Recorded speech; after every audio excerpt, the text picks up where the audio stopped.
Greetings, fellow Thulians. Today I have some very bad news for you. Thistle Greenbottle, whilst travelling, has entered accidentally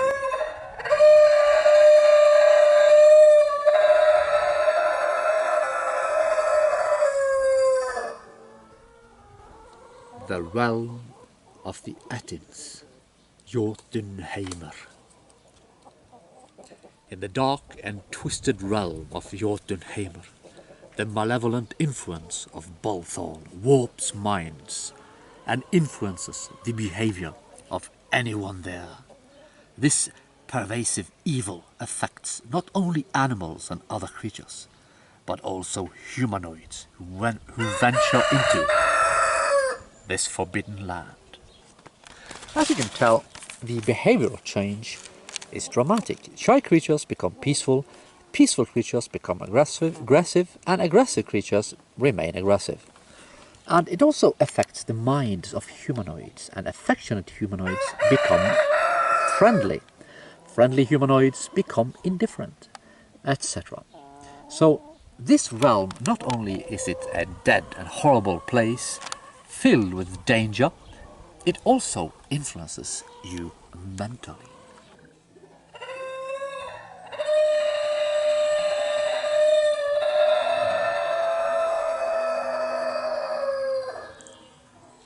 These changes reflect the deep, corrupting presence of Bolthorn, who twists the natural inclinations of all beings in Jotunheimr, making interactions more dangerous and unpredictable.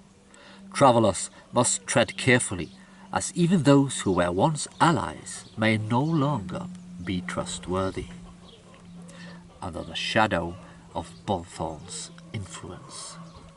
Jotunheimr is a very foreboding place and is home to a number of strange phenomena seen nowhere else in Thule. These phenomena most often appear as from nowhere, without any warning. You don't always become aware of them until it is too late to avoid their effects. Making a map of the phenomena is impossible because they move about and disappear as quickly as they appear. Nobody knows whence they come or whither they go when they disappear, but it is assumed that they are a result of Ymir's and Bolthorn's alien influence in Jotunheimr. And whenever a player party enters a hex, that is part of Jotunheimr, in addition to the normal die roll to check for random encounters, a game master has to see if the party runs into an Ettin phenomena.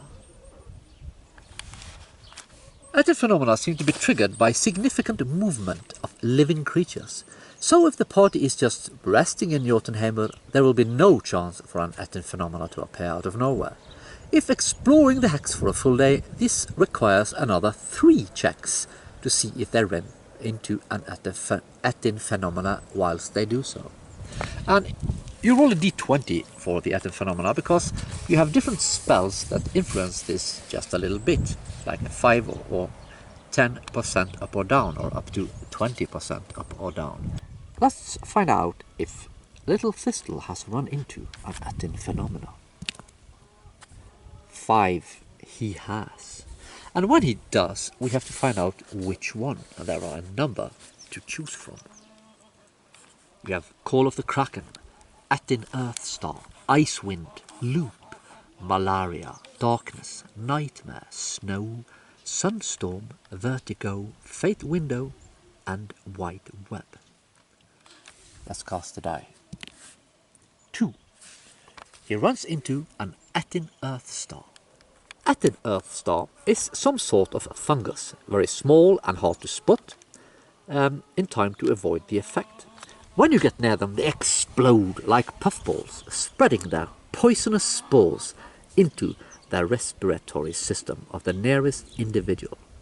That would be the guide if they are a group.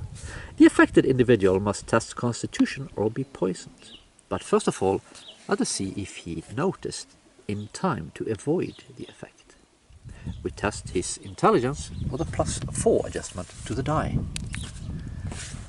He doesn't notice. So when poor Thistle comes walking here, he runs into this Ettin star. It explodes and the poisonous spores comes into his respiratory system. And we have to test his constitution now to see if he becomes poisoned. He doesn't. And when you make the constitution test for poison, it doesn't mean that you're not actually a little bit poisoned. It means that you are just not sufficiently poisoned to suffer the poisoned effect of reconquest.